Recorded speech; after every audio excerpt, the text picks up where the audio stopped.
My name is Jay Parker. I'm the founder of Internet Computer Addiction Services with Dr. Hillary Cash. We've been doing this about 10 years. I've been in the addiction field for 15, and I'm in personal recovery myself. When I think about the computer industry and where we are today in 2008, I liken it very much to the automobile industry of 100 years ago. So think back 100 years. Henry Ford has a desire to make a cheap, available car and put it in every American family. And that was his goal. The same goal that Bill Gates had when he started Microsoft. The same exact goal, 100 years apart. And both men were very visionary. Bill Gates, of course, still is alive and still is visionary. And Henry Ford was very visionary. But as visionary as Henry Ford was 100 years ago, there is no way that he envisioned in 1908 that 40,000 Americans would die a year in his invention. No way did he see airbags, DUI laws, even red lights, freeways, and a whole bunch of other things that we now take for granted. If you look back at the history of the automobile industry, the first reported fatality in the automobile industry was in 1925. It was a little 2-inch blurb in Akron, Ohio newspaper.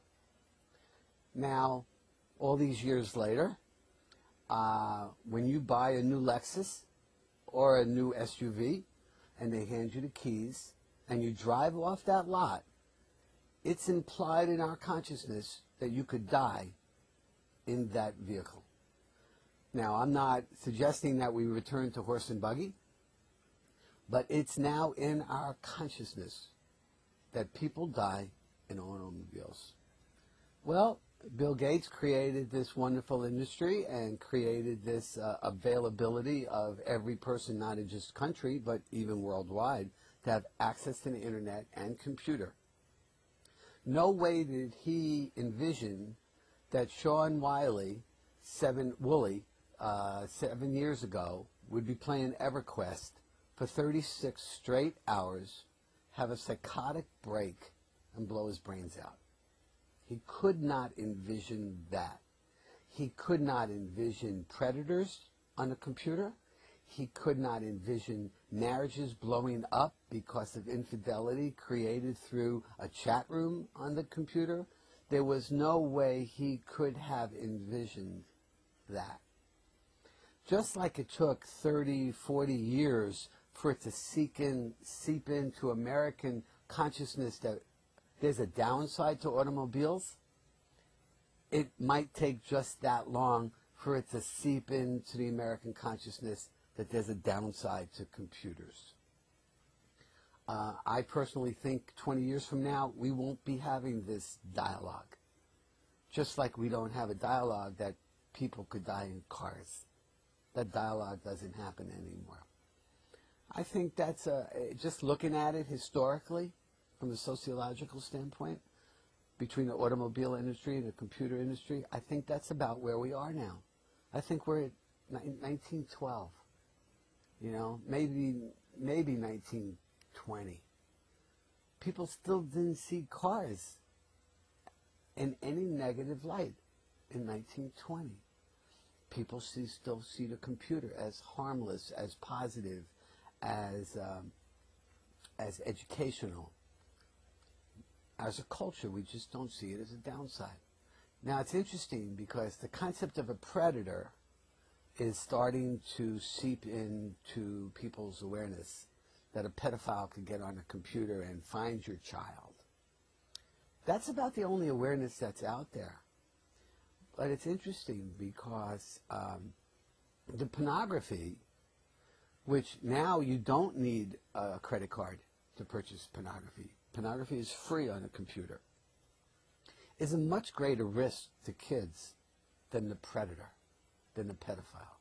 It's not even close. The infidelity that goes on inside of a marriage that's springboarded and catapulted into a living room or a bedroom through a webcam is far more dangerous than walking in a bar. Much more dangerous. And so there has to be a paradigm shift, an awareness shift, if the country is really going to be able to utilize this marvelous tool in a healthy way. And here in Redmond, where we're located, obviously, Microsoft doesn't want to hear what we have to say. Nintendo doesn't want to hear what we have to say. Just like people might have, the automobile industry didn't want to hear about seatbelts. You go back and look at the research from the 1960s on, they were not at the front of that curve. They were at the back of that curve. Well, why would it be any different? It's economically generated. Why would it be any different? Why Sony doesn't think they have any responsibility for Sean Woolley blowing out his brains because they made EverQuest? Well, it's the same reason that tobacco companies don't think they have any culpability for lung cancer deaths. It's economically driven. But there'll be more awareness as time goes on. And I think anything that brings a consciousness to it, a debate, a conversation, it's all good.